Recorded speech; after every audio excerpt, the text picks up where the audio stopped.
नमस्कार विद्यार्थी मित्रांनो, तुमचं स्वागत आहे आपल्या यूट्यूब चॅनलमध्ये ज्याचं नाव आहे द कन्सेप्ट बिल्डर. आणि ह्या ठिकाणी लिंक प्रोव्हाइड केलेली आहे ज्या ठिकाणी तुम्हाला आपल्या आर्टिकलचे पीडीएफ अवेलेबल होतील. So do join the Telegram channel and let's move to our first article. तर बेसिकली फर्स्ट आर्टिकलचा रेफरन्स काय आहे की इंटिग्रेटेड थिएटर कमांड.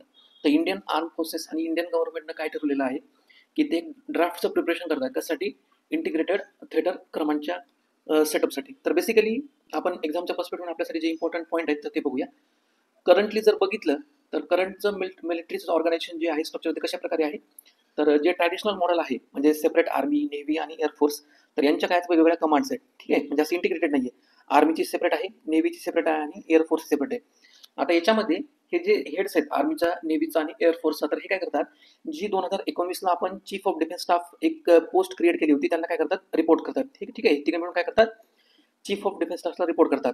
आणि हा जो आहे चीफ ऑफ डिफेन्स स्टाफ हा कोणाला रिपोर्ट करत असतो, मिनिस्टर ऑफ डिफेन्सला. म्हणजे करंटली हे ऑर्गनायझेशन स्ट्रक्चर असं आहे. ठीक आहे, तर याच्यामध्ये चेंज करून म्हणजे बेटर कोऑर्डिनेशनसाठी गव्हर्नमेंट काय प्लॅन करतं की एक इंटिग्रेटेड थिएटर कमांड एस्टॅब्लिश करण्याचा प्रयत्न करते. ठीक आहे, तर याच्यामध्ये काय करणार आहे, त्यांचं जे मिलिटरी स्ट्रक्चर आहे आताच आपण बघितलेलं आहे, तर ते काय करणार आहेत, तर ते चेंज करून त्याच्यामध्ये काय करणार आहेत की एक इंटिग्रेटेड करण्याचा प्रयत्न करणार आहे. ठीक आहे, म्हणजे एकत्र करणार आहे तिन्ही याला, जेणेकरून काय होईल की जी कोऑर्डिनेशन आणि इफिशियन्सी आहे आर्म फोर्सेसची तर ती इम्प्रूव्ह होईल. आणि हे कशासाठी करतं, जे इफेक्टिव्हनेस असेल किंवा डिसिजन मेकिंगच्या ज्या गोष्टी वगैरे असतील तर त्याच्यामध्ये सुद्धा इम्प्रूव्हमेंट करण्यासाठी किंवा एनहान्समेंट करण्यासाठी हे करणार आहेत. ठीक आहे, तर ही जी कन्सेप्ट आहे तर ही इंडियासाठी नवीन नाही आहे.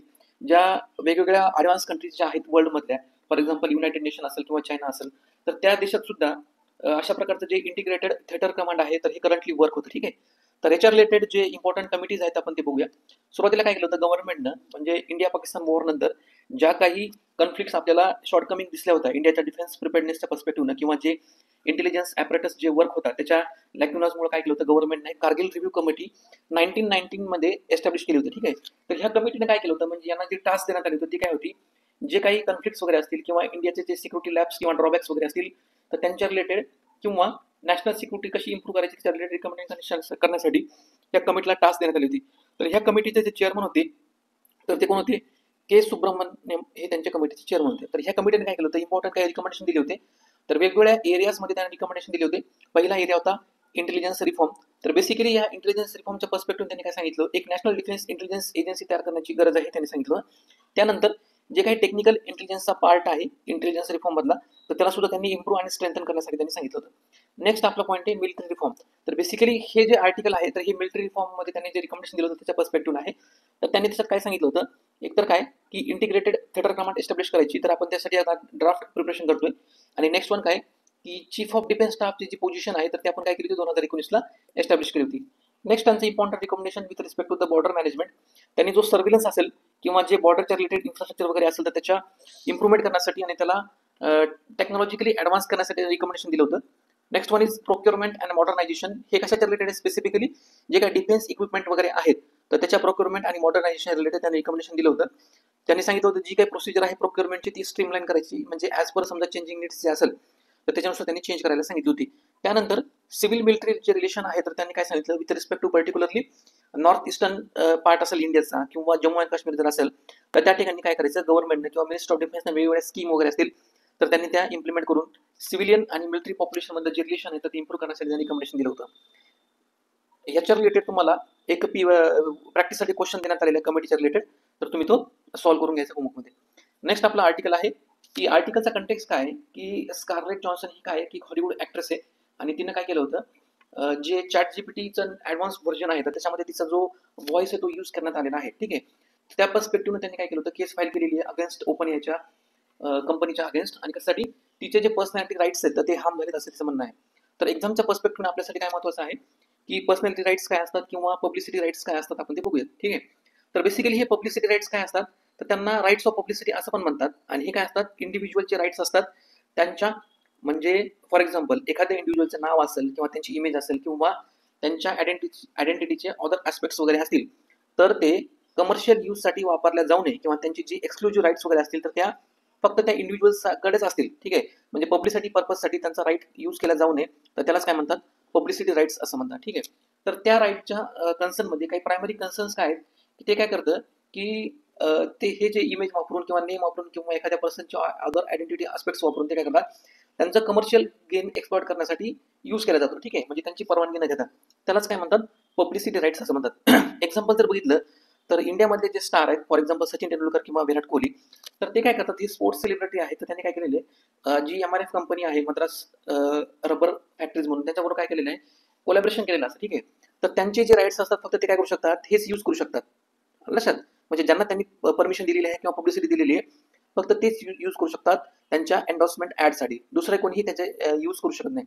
Next one is personality right. Basically हे पर्सनॅलिटी राईट काय असतात, की एखाद्या पर्सनचे जे इंडिव्हिज्युअल पर्सनॅलिटीचे ॲट्रिब्यूट्स आहेत, म्हणजे फॉर एक्झाम्पल त्याची इमेज म्हणा, स्पेसिफिक व्हॉइस म्हणा, किंवा पर्सनल कॅरेक्टर म्हणा, किंवा एखादी स्टाईल म्हणा, किंवा त्याचं नाव वगैरे म्हणा, तर हे काय करतं, तर ते हे डिफेंड करण्याचा किंवा प्रोटेक्ट करण्याचा प्रयत्न करतं पर्सनॅलिटी राईटच्या अंतर्गत, ठीक आहे, मिसयूज होण्यापासून किंवा ते मिसइंटरप्रिटेट करण्यापर्यंत, ठीक आहे. याच्यामध्ये जर एक्झाम्पल बघितलं तर फॉर एक्झाम्पल काय, की एखादा प्रॉमिनंट पर्सनॅलिटी असेल आणि त्याची जर बायोग्राफी बनवायची असेल आणि एखाद्याने काय केलं, की विदाऊट परमिशन त्या पर्सनच्या अनऑथराइज बायोग्राफीज जर तयार केली आणि पब्लिश केली आणि ती जर विकली, तर त्याला काय म्हणतात, की त्या पर्सनचे पर्सनॅलिटीचे राईट्स आहेत ते हार्म झालेले आहेत. किंवा नेक्स्ट एक्झाम्पल आपण घेऊया, प्रायव्हसी इन्व्हेजनच्या रिलेटेड जो काही आस्पेक्ट असतो, म्हणजे फॉर एक्झाम्पल जे पेपॅरेझी वगैरे असतात ते काय करतात, सेलिब्रिटीजचे फोटोज वगैरे काढतात, पण त्यांनी जर ते फोटो विदाऊट त्यांच्या परमिशन कुठे जर पब्लिश केले किंवा त्याचा जर यूज केला कमर्शियल गेनसाठी किंवा मिसयूज केले किंवा मिसरिप्रेझेंट म्हणजे वेगळ्या फॉर्ममध्ये जर ते मिसरिप्रेझेंट केले जेणेकरून त्यांच्या पर्सनॅलिटीला हार्म क्रिएट होईल, तर त्यालाच काय म्हणतात, पर्सनॅलिटी राईट्स असं म्हणतात, ठीक आहे. नेक्स्ट आपला पॉईंट आहे, की इंडियामध्ये ह्या पर्सनॅलिटी राईटच्या रिलेटेड काही इम्पॉर्टंट प्रोव्हिजन्स आहेत का, तर ते आपण बघूयात. तर पहिल्यांदा काय आहे, की असं स्पेसिफिकली डायरेक्टली किंवा एक्सप्लिसिटली असं मेन्शन करण्यात आलेलं नाहीये की इंडियामध्ये जे पर्सनॅलिटी राईट आहेत ते ह्या ऍक्ट अंतर्गत येतात. पण इंडियन गव्हर्नमेंटनं किंवा इंडियन कॉन्स्टिट्यूशननं जे वेगवेगळे प्रोव्हिजन्स कॉन्स्टिट्यूशनच्या अंतर्गत दिलेले आहेत किंवा जे लॉज फॉर्म केले त्याच्या अंतर्गत काय करू शकतो आपण, पर्सनॅलिटी लॉचं प्रोटेक्शन करू शकतो. तर पहिलं काय, राईट टू प्रायव्हसी. तर बेसिकली आपल्याला माहिती आहे 2017 सुप्रीम कोर्टने एक जजमेंट दिलं होतं, justice KS Puttaswamy versus union of इंडियाच्या अगेन्स्ट. तर त्याच्यामध्ये त्यांनी ह्या लँडमार्क जजमेंटमध्ये काय सांगितलं होतं, की राईट टू प्रायव्हसी ही काय, की आर्टिकल 21च्या अंतर्गत जो आपला right to life and personal लिबर्टीचा राईट आहे, तर त्याच्यामध्ये इन्क्लूड होतो, ठीक आहे. तर त्याला राईट टू प्रायव्हसीला फंडामेंटल राईट म्हणून रिकग्नाइज करण्यात आलेला आहे ह्या सुप्रीम कोर्ट जजमेंटच्या अंतर्गत. Next one is article 19. तर बेसिकली आर्टिकल 19 ही कशाच्या रिलेटेड आहे, right to freedom of speech and expression. तर हे काय करतं, डिफेमेशन असेल तर डिफेमेशनच्या केसेस वगैरे असतील तर हे सुद्धा कॉन्स्टिट्यूशनल राईट प्रोटेक्ट करण्याचा प्रयत्न करतं personality rights. Next one is defamation laws. तर बेसिकली हे काय करतात, दोन कॅटेगरीजमध्ये याला सब डिवाइड करण्यात आलेलं आहे. पहिलं जे आहे तो आहे सिव्हिल डिफेमेशन आणि नेक्स्ट वन जे आहे तो क्रिमिनल डिफेमेशन. तर सिव्हिल डिफेमेशन हे काय करतात, म्हणजे फॉर एक्झाम्पल हे कशाने गव्हर्न होतात, लॉ ऑफ टॉर्ट. तर बेसिकली टॉर्ट काय असतात, म्हणजे फसवेगिरी म्हणा किंवा धांदलीगिरी म्हणा किंवा फसवणूक वगैरे ज्या प्रकारचे लॉज असतात, तर त्या ठिकाणी सिव्हिल डिफेमेशन हे लागू होतं. आणि क्रिमिनल डिफेमेशन म्हणजे काय, की ज्या ठिकाणी इंडियन पिनल कोडचा जो सेक्शन 499 आणि सेक्शन 500 जो आहे, तर ते काय गव्हर्न करतं, की एखाद्याला जर कोणी एखाद्या पर्सनचं डिफेमेशन केलं असेल तर त्याला क्रिमिनल ऑफेन्सना पनिशमेंट मिळणार, ठीक आहे, म्हणजे एक तर फाईन किंवा imprisonment. Next one is supreme court judgment. तर बेसिकली हे रिसेंट 2012चं सुप्रीम कोर्टचं जजमेंट आहे. तर याच्यामध्ये काय झालं होतं, जे आपले बॉलिवूड इंडस्ट्रीचे जे स्टार आहेत अमिताभ बच्चन ह्या ऍक्टरचं त्यांनी काय केलं होतं, की अनऑथराइज यूज केलं होतं, म्हणजे त्यांच्या इमेजचं विदाऊट त्यांच्या परमिशन यूज केलं होतं ऍडव्हर्टाइजमेंटसाठी. तर ठीक आहे, तर ह्या जजमेंटमध्ये Titan industries limited versus Ramkumar jewellers ही 2012ची जी दिल्ली हायकोर्टमधली केस आहे, तर त्यांनी काय केलं होतं, पर्सनॅलिटी राईट्स जे ते ऍक्टर्स अमिताभ बच्चनचे त्यांनी अपहाइड केले होते आणि सांगितलं होतं, जे कोणी असं अनऑथराइज यूज करेल त्यांच्या इमेजचं, त्यांच्या नेमचं किंवा व्हॉइसचं, तर ते पनिशेबल असतील अंडर लॉ, ठीक आहे. तर प्रॅक्टिससाठी तुम्हाला पर्सनॅलिटी राईट आणि पब्लिसिटी राईट्समध्ये या ठिकाणी क्वेश्चन प्रोव्हाइड केलं, तुम्ही तो सॉल्व्ह करून घ्यायचा आहे. नेक्स्ट आपला आर्टिकल आहे, की ज्या ब्रिटिश काळामध्ये जॅक स्टाफ किंवा जॅक ह्या ज्या प्रॅक्टिस वगैरे होत्या, तर त्या इंडियन गव्हर्नमेंटने काय केलेलं आहे, त्या शेड ऑफ केल्यात, म्हणजे नवीन अडॉप्ट केलेल्या आहे, ठीक आहे. आता त्याच्यामध्ये आपल्या एक्झामच्या पर्स्पेक्टिव्ह काय महत्त्वाचे पॉईंट आपण ते बघूया. पहिला पॉईंट आहे नेव्हल एन्साइन. तर बेसिकली हे नेव्हल एन्साइन काय रिप्रेझेंट करतं, एखाद्या कंट्रीचा फ्लॅग रिप्रेझेंट करतं, म्हणजे एखाद्या कंट्रीची जी नेव्ही किंवा मरीटाईम फोर्स जे आहे, तर त्याचा तो फ्लॅग हे रिप्रेझेंट करतं नेव्हल एन्साइन. तर बेसिकली नेव्हल एन्साइन कशासाठी इम्पॉर्टंट आहे, जे नेव्हीचं जे ट्रॅडिशन आहे, इम्पॉर्टंट ट्रॅडिशन, तर त्याला शो करतं. किंवा एखाद्या कंट्रीची म्हणजे त्या शिपची कंट्री ऑफ ओरिजिन कोणती आहे किंवा त्यांना आयडेंटिफाय करण्यासाठी वर्ल्ड सी मध्ये हे नेव्हल एन्साइन जे तिथे सिग्निफिकंटली इम्पॉर्टंट ठरतं. तर रिसेंटलीच इंडियाने काय केलेलं आहे, इंडियाचं जे नेव्हल एन्साइन होतं ते चेंज केलेले, ठीक आहे. सुरुवातीला काय होतं, असं होतं, म्हणजे सेंटरला जो इंडियाचा एम्ब्लेम आहे तो होता आणि लेफ्ट कॉर्नरला लेफ्ट कॉर्नरला वरच्या साईडला इंडियाचा फ्लॅग होता. आता त्यांनी चेंज करून काय केलेला आहे, हा जो ब्रिटिश काळीन जो रेड कलरचा जो आहे आणि एम्ब्लेम जो आहे त्याला चेंज करून त्यांनी काय केलेलं आहे, मॉडिफिकेशन केलेलं आहे. म्हणजे आउटर जी बाउंड्री आहे त्यांनी काय केलेली आहे, जे इंडियाचे जे महाराष्ट्रातले जे किंग होते, किंग शिवाजी महाराज, त्यांचं जे इन्स्क्रिप्शन होतं सीलवरचं छत्रपती शिवाजी महाराजांचं, तर त्यांचं इन्स्क्रिप्शनची बॉर्डर त्यांनी त्याच्यामध्ये वापरलेली आहे. आणि इंटरनलमध्ये त्यांनी काय केलेलं आहे, ब्ल्यू आणि ऑक्टॅगनचं जे एम्ब्लेम आहे नेव्हीचं एम्ब्लेम, तर ते त्याच्यामध्ये नॅशनल एम्ब्लेम हे त्यांनी यूज केलेलं आहे. ठीक आहे, तर हा चेंजेस आहे. सुरुवातीला काय होतं हे असं होतं आणि नंतर काय झालेलं हे असं झालेलं आहे. तुम्ही डिटेलमध्ये ह्या ठिकाणी बघू शकता की कोणता पार्ट कशा प्रकारे घेतलेला आहे. नेक्स्ट आपला पॉईंट आहे की जॅक आणि जॅक स्टाफ म्हणजे काय. तर नेव्हीमध्ये जॅक रेफर काय करतो की जो एखादा फ्लॅग वगैरे असेल कंट्रीचा, त्या नेव्हलच्या पर्स्पेक्टिव्ह तो रिप्रेझेंट करतो, नॅशनल फ्लॅग असेल किंवा. आणि जॅक स्टाफ म्हणजे काय असतात की जे ज्या पोलच्या मार्फत तो फ्लॅग चढवलेला असतो त्यालाच काय म्हणतात, जॅक स्टाफ असं म्हणतात. ठीक आहे, एवढा काही इम्पॉर्टंट पॉईंट नाही, फक्त एक इन्फॉर्मेशन म्हणून तुमच्यासाठी प्रोव्हाइड केलेलं आहे. नेक्स्ट इम्पॉर्टंट पॉईंट आहे आपल्यासाठी की जो रिमल नावाचं जे सायक्लॉन आहे तर ते आपल्या ईस्ट कोस्टवरला हिट झालेलं आहे. तर त्याच्या रिलेटेड आपण अधिक माहिती जाणून घेऊया. ठीक आहे, तर बेसिकली हे सायक्लॉन काय असतात, तर सायक्लॉन काय असतं, हे लार्ज एअर मास असतं आणि ते कशाच्या भोवती रोटेट होत असतं, जे लो प्रेशर एरिया असतो तर त्याच्या भोवती ते रोटेट होत असतं. ठीक आहे, तर ह्या सायक्लॉनमध्ये काही इम्पॉर्टंट कॅरेक्टरिस्टिक फीचर्स आपण बघूया. तर बेसिकली त्याच्यामध्ये काय असतात, तो जो विंड पॅटर्न असतो हा स्पायरल शेप विंड पॅटर्न असतो. ठीक आहे, आणि तो कशाच्या भोवती फिरत असतो, ज्या ठिकाणी लो प्रेशर एरिया क्रिएट होतो त्या ठिकाणी हा फिरत असतो. याचं जर सायक्लॉनचं जर रोटेशन बघितलं तर बेसिकली हे आपण असं कन्सिडर करू की हा इक्वेटर आहे, हा नॉर्दर्न हेमिस्फिअर आणि हा साऊदर्न हेमिस्फिअर. तर नॉर्दर्न हेमिस्फिअरमध्ये ह्या सायक्लॉनची मुवमेंट कशी होत असते, वेस्टकडनं ईस्टकडे मुवमेंट होत असते. ठीक आहे, तर ही मुवमेंट होत असताना यांचं जे डायरेक्शन आहे किंवा रोटेशन जे आहे सायक्लॉनचं, तर हे कसं असतं, काउंटर क्लॉकवाईज असतं. म्हणजे फॉर एक्झाम्पल ही जी मुवमेंट आहे ही क्लॉकवाईज मुवमेंट आहे. ठीक आहे, म्हणजे क्लॉक जशी फिरते त्या मुवमेंटला काय म्हणतात, क्लॉकवाईज मुवमेंट म्हणतात. आणि अगेन्स्ट क्लॉकवाईज जर असेल तर त्याला काय म्हणतात, काउंटर क्लॉकवाईज. तर नॉर्दर्न हेमिस्फिअरमध्ये सायक्लॉनची जी डायरेक्शन किंवा रोटेशन आहे तर ही काय आहे, ही काउंटर क्लॉकवाईज आहे, म्हणजे ह्या डायरेक्शनने ती फिरत असते. ठीक आहे, आणि साऊदर्न हेमिस्फिअरमध्ये जर सायक्लॉनची रोटेशन जर बघितलं ते काय आहे, क्लॉकवाईज आहे, तरी काय करतात ह्या डायरेक्शनने फिरत असतं. ठीक आहे, ही मुवमेंट ऑफ रोटेशन लक्षात आलं नॉर्दर्न आणि साऊदर्न हेमिस्फिअरमध्ये. तर वेगवेगळ्या स्टेजेस आपल्याला ह्या ठिकाणी दिलेल्या आहेत सायक्लॉन फॉर्मेशनच्या. तर बेसिकली जास्त डिटेलमध्ये न जाता 3 इम्पॉर्टंट स्टेजमध्ये जे सायक्लॉनचं फॉर्मेशन होतं ते आपण बघूयात. पहिल्या स्टेजमध्ये जे फॉर्मेशन होतं त्याच्यामध्ये काय होतं बेसिकली की जी गरम झालेली, म्हणजे फॉर एक्झाम्पल समुद्राचं पाणी आहे त्याच्यावर हीट पडल्यानंतर काय होतं की त्याचं बाष्पीभवन होतं. आता हे बाष्प किंवा जे एअर आहे विथ मॉइश्चर, तर ते काय होतं, ती वरच्या साईडला मूव्ह होतं. आता वरच्या साईडला मूव्ह झाल्यामुळे काय होतं, राईज झाल्यामुळे त्याचं क्लाउड फॉर्मेशन होतं. आणि बेसिकली हे क्लाउड फॉर्मेशन कोणत्या दोन पद्धतीने होत असतं, कन्व्हेक्शन आणि कंडेन्सेशन ह्या दोन प्रोसेसनं होत असतं. तर बेसिकली हे कन्व्हेन्शन आणि कंडेन्सेशन काय आहे, तर हे काय आहेत की हीट ट्रान्सफरचे एक मेकॅनिझम आहेत ज्याच्यामार्फत काय होतं, क्लाउडचं फॉर्मेशन होतं. म्हणजे फॉर एक्झाम्पल ही एअर आहे ज्याच्यामध्ये मॉइश्चरचे पार्टिकल आहेत. ठीक आहे, तर हे मॉइश्चरचे पार्टिकल जसे जसे वर जातात तर याच्यामध्ये काय होतं की हीट ट्रान्सफर होत असते, हीट ट्रान्सफरची प्रोसेस होत असते. कशामधनं, म्हणजे फॉर एक्झाम्पल ही जर हे सिंपल लिक्विड पार्टिकल असतील तर लिक्विड पार्टिकलचे काय की गॅसेसमध्ये जे आहेत तर त्यांच्यामधनं हीट ट्रान्सफर होत असते. याचं जर एक्झाम्पल बघितलं कन्व्हेक्शनचं तर बेसिकली काय आहे की आपण जे बॉइलिंग वॉटर ठेवतो तर त्याच्यामध्ये सुद्धा कन्व्हेक्शनची जी हीट ट्रान्सफरची प्रोसेस आहे ती होत असते. म्हणजे फॉर एक्झाम्पल काय की जे पाणी गरम झालेलं असतं त्याच्यामधनं ज्या वाफा निघतात तर त्यामुळं काय होतं की ती वाफ जी तयार झालेली असते तर त्याच्यामध्ये वॉटर ड्रॉपलेट्स असतात. तर ते वॉटर ड्रॉपलेट्स कशामध्ये मिक्स होतात, गॅसमध्ये मिक्स होतात, म्हणजे हवेमध्ये मिक्स होतात. तर त्याच प्रोसेसला काय म्हणतात, कन्व्हेक्शन असं म्हणतात. आणि नेक्स्ट जी प्रोसेस आहे त्याला काय म्हणतात, कंडेन्सेशन. कंडेन्सेशन म्हणजे काय की हे ऑलरेडी जे ड्रॉपलेट्स तयार झालेले आहेत तर याला जर थंड हवा लागली तर हे थंड हवेच्या जर कॉन्टॅक्टमध्ये आले तर हे काय होतात, अधिक डेन्स होतात. ठीक आहे, त्यालाच काय म्हणतात, कंडेन्सेशन असं म्हणतात. थंड झाल्यानंतर काय होतं, त्याचं कंडेन्सेशन होतं. आणि हे कंडेन्सेशन झाल्यामुळे काय होतं, त्याचे वॉटर ड्रॉपलेट्स क्रिएट होतात. ठीक आहे, या वॉटर पार्टिकल्सचे काय होतात, मोठे मोठे ड्रॉपलेट्स तयार होतात. त्यालाच काय म्हणतात, कन्व्हेक्शन आणि कंडेन्सेशन प्रोसेस असं म्हणलं जातं. आता नेक्स्ट पॉईंट स्टेज काय, मॅच्युअर स्टेज.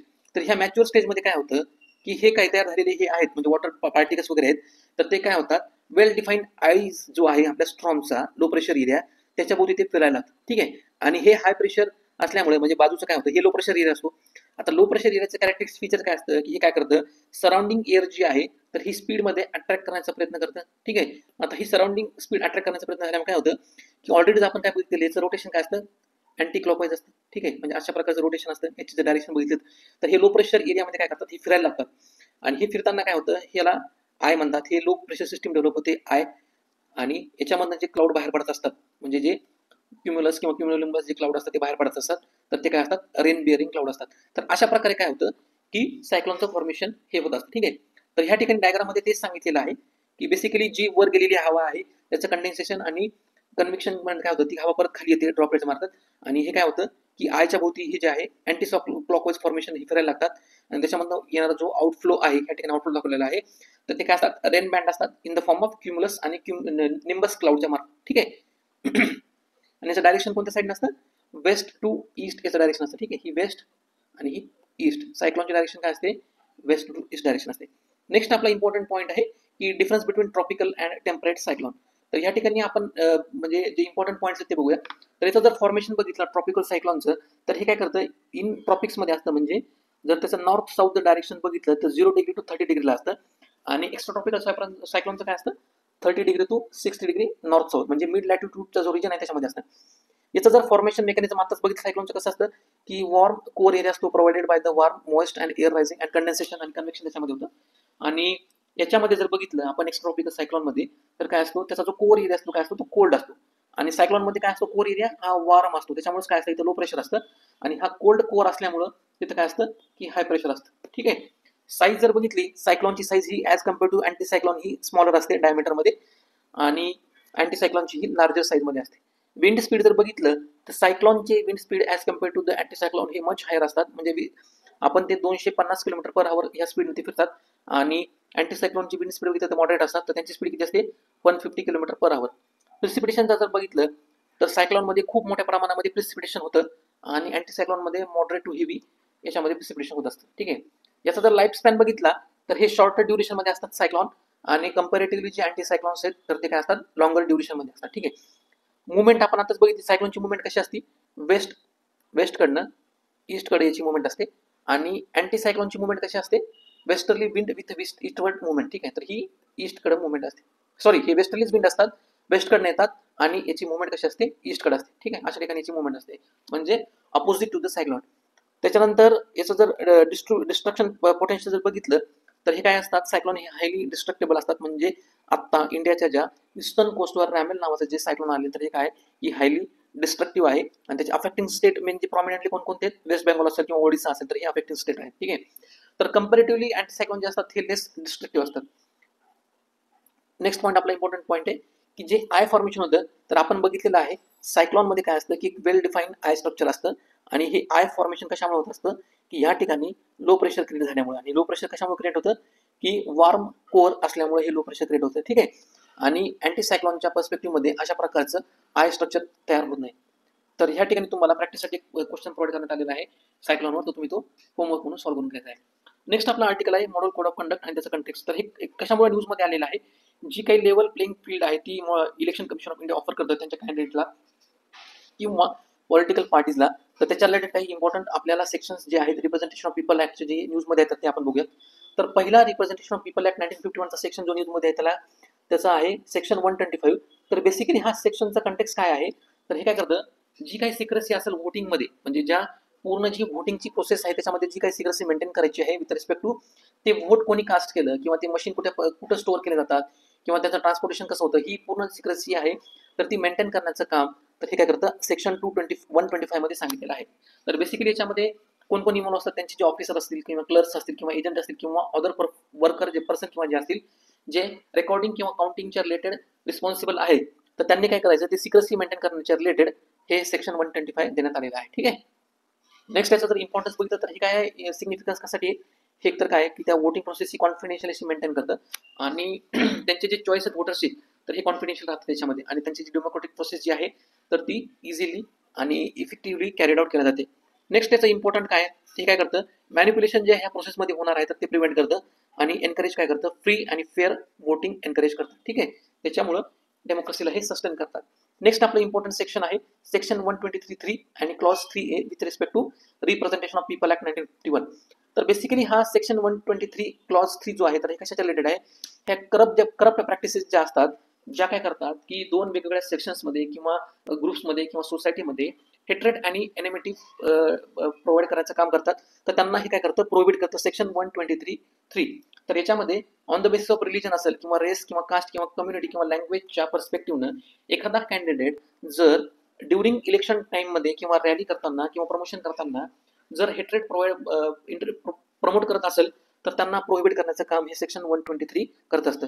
तर याच्यामध्ये सुद्धा तुम्ही रिलीजनच्या बेसिसवर किंवा नॅशनल सिम्बॉल यूज करून तुम्ही वोट मागू शकत नाही कोणत्या ह्याच्यामध्ये. ठीक आहे. नेक्स्ट आपला सेक्शन आहे सेक्शन 123(3A).